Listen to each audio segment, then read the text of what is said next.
je pense que Michel avait besoin d'entendre un petit peu tout le monde là pour poser sa question à son tour. Oui, alors, Peut-être faire une synthèse même, j'imagine. oui, parce que ce que j'ai retenu, moi, de tout ce qui a été dit, alors désolé, je suis en neuf, c'est que il y a une différence sexuée qui correspond vraiment à la structure de l'Oedipe que tu as expliqué au début. Et puis finalement, on parle beaucoup d'indifférenciation quand on parle de transgenre, quand on parle de phénomène trans. Moi, ce qui m'interpelle quand même, c'est que, ne serait-ce que quelques années en arrière, on ne parlait dans la société que d'homosexualité, et encore de manière assez marginale et discrète. Aujourd'hui, quand on regarde bien ce qui se passe, ce phénomène, ce sujet de transgenre est devenu très tendance. On en parle Très banal, très banalisé, oui. Oui, tout à fait. Donc, on en parle jusque dans les écoles et tout est fait, enfin j'ai l'impression en tout cas, tout est fait au plus haut niveau médiatique pour que même dans les films pour les enfants, on souhaite nous montrer la théorie du genre, le transgenre et même la transsexualité. Alors, ma question, Mathilde, est la suivante. Si ce modèle devient omniprésent dans l'inconscient de l'individu dit postmoderne, cela va nous conduire vers quel monde? Tu en penses quoi, toi, Mathilde, de ce phénomène sociétal? J'attends de voir, hein. Moi, c'est souvent ce que je dis, hein. Je dis un enfant qui naît dans une famille où il y a 2 hommes ou 2 femmes, parce que la notion de différence est importante. Autant elle crée des guerres, autant elle crée des conflits. Vous voyez bien, un homme, une femme, on a besoin de se fleurer pendant quelques années avant vraiment d'être stable, quoi. Ou alors ça craque, on se sépare et puis ou alors on dépasse le truc et puis c'est là qu'effectivement l'amour commence à se mettre en place, c'est-à-dire le respect, l'écoute de l'autre, on est beaucoup plus attentif. Puis souvent il faut des trucs un peu bizarres aussi pour que ça déclenche ça, hein. C'est-à-dire voilà, il y en a un ou une qui fait une faute et puis bon, c'est pas bien grave, mais ça fait partie, ça peut créer quand même pas mal de souffrance. Donc le tranchant pour moi, ou l'homosexualité, c'est tout simplement un manque d'information sur la conscience de la différence. Et c'est là où on retrouve le père. Et c'est là où on retrouve l'affirmation, le masculin. C'est pour ça que moi, quand j'ai des hommes qui viennent me consulter, je suis ravie. Parce que je me dis, un de plus qui va donner cette essence d'affirmation de masculin dans ce monde à des enfants, aux petits-enfants, aux voisins et tout. Et c'est pour ça qu'on veut le détruire. Parce que la création ne peut pas se faire sans un homme. La femme a besoin du spermatozoïde pour pouvoir, qui va rencontrer l'œuf, l'ovule, et puis qui va créer ce bébé, quoi. Donc, si on ne donne plus la valeur à tout ça, donc on est dans un milieu où il n'y a plus de milieu, quoi. C'est-à-dire, j'ai un sexe, mais j'en ai plus. Je suis un ange.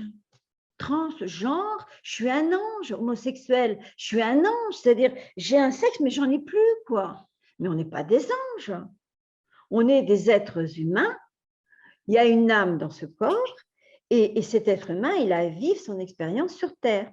Alors après, vous pouvez me dire, oui, effectivement, l'homosexualité, le transgenre, ça peut faire partie d'une expérience. Bien évidemment, ça fait partie d'une expérience. Mais attention, nous sommes les parents, nous sommes des grands-parents, nous sommes des voisins, nous sommes des amis et tout.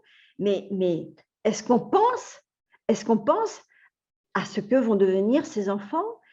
Est-ce qu'on réalise bien ce qu'on fait de notre âme dans notre corps et quel pouvoir on lui donne, et ce qu'on transmet aux futures âmes qui vont incarner ces corps, hein? Moi, c'est autant de questions que je me pose. Donc, l'unification, le monde, un seul monde, c'est pour enlever toute liberté. N'oubliez jamais, l'enfant, au départ, c'est la notion de distance par rapport à la mère, la matière, la matérialité. Donc, il a besoin de le vivre. Il a besoin d'expérimenter. Et quand il découvre le père, il découvre un autre monde. Il découvre l'autonomie, la différence. Donc, il a besoin de l'expérimenter.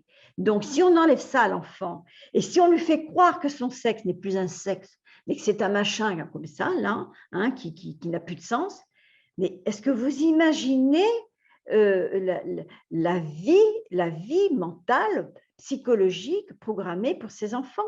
Ça veut dire que je ne suis rien. Je ne suis qu'un robot, donc forcément qu'ils vont se servir des robots. Et c'est tout à fait leur objectif. Mais moi, j'y crois pas. J'y crois pas.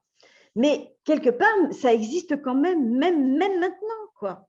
Et c'est pour ça qu'ils construisent des films, des vidéos, des dessins animés de toutes formes, parce qu'effectivement, ils veulent mettre ça.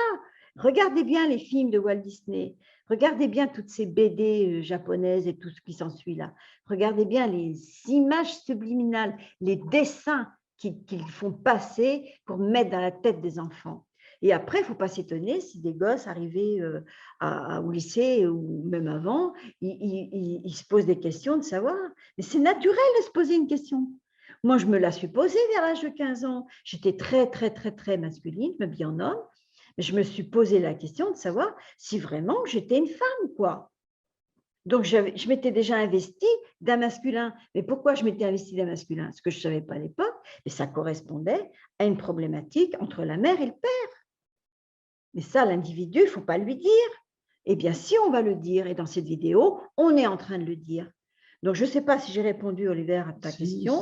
Si j'ai bien entendu, tu es en train de nous dire, de nous suggérer en tout cas, que ce phénomène transgenre qui serait largement incité dans les écoles et dans les films, etc., pourrait conduire à une forme d'esclavagisme de l'humain, voire au transhumanisme, et donc qu'il y a un lien direct entre ce qu'on est en train d'observer et certains phénomènes de société qui seraient un tant soit peu voulus. Un temps soit peu voulu, mais après, voilà, ils peuvent créer des tribus s'ils veulent, ils peuvent aller même sur une autre planète s'ils ont les moyens, et puis de créer leur vie comme ils entendent. Mais il y a une réalité, hein, moi je vais vous le dire, hein, c'est qu'il y a quelque chose de plus puissant au-dessus de nous, et ce plus puissant, il a créé quoi? Ben, il a créé la création, et la création, c'est la toute-puissance divine en chacun de nous. Bon, après que ça fasse des gens qui soient... Bah, effectivement, qu'est-ce qu'ils ont vécu eux-mêmes dans leur famille, à travers leurs parents? Qu'est-ce qu'ils leur ont donc tant enlevé ou qu'est-ce qu'ils leur ont donc pas su leur donner comme amour, comme respect, comme densité d'être vivant et que c'était important et que ça avait une valeur considérable? Bon, ben voilà, après, ils projettent ce qu'ils veulent faire, là, nous rendre que des robots et puis créer des robots je ne sais pas comment vous appelez ça, semi-robots, semi-humains. Non, mais c'est la projection de leur souffrance, là encore une fois de plus, quoi. Donc, l'indifférenciation, ça crée des guerres, mais ça crée aussi des conflits dans nos cerveaux et ça crée aussi ce genre de comportement et de ce qu'ils veulent mettre en place et qu'ils ont comme projet. Donc, si vous êtes dans votre densité, il n'y a pas besoin qu'on soit énormément nombreux, mais si vous êtes dans votre densité, si vous croyez que vous êtes vraiment une création et que ça a de la valeur et c'est hyper important, qu'il y a besoin de la femme et de l'homme, ça a toujours existé, ça existera toujours, ils auront beau faire ce qu'ils veulent, la création, elle est ce qu'elle est, après elle est devenue biologique et puis elle a créé des organes et un humain, mais la création, elle est là, quoi. Donc, après, mais tout ça, c'est leur folie. Et puis, c'est complètement infantile de vouloir créer des robots. Enfin, quand même, c'est les gamins qui jouent avec des robots. Donc, quand des adultes veulent... Mais est-ce que vous imaginez un peu la projection? C'est complètement infantile. Ils ont une problématique avec leur mère et leur père, une problématique infantile qui est omniprésente en eux et qu'ils ne connaissent pas. Moi, c'est pour ça que j'ai beaucoup de compassion pour ces gens-là, même si des fois, ils me gonflent et puis qu'ils m'emmerdent dans ce qu'ils veulent et ce qu'ils désirent. Mais la réalité, c'est que voilà, ils sont malades. Ils sont malades dans le sens qu'il y a des choses qu'ils ont programmées qu'ils ne connaissent pas et qui les poussent à faire ce qu'ils font.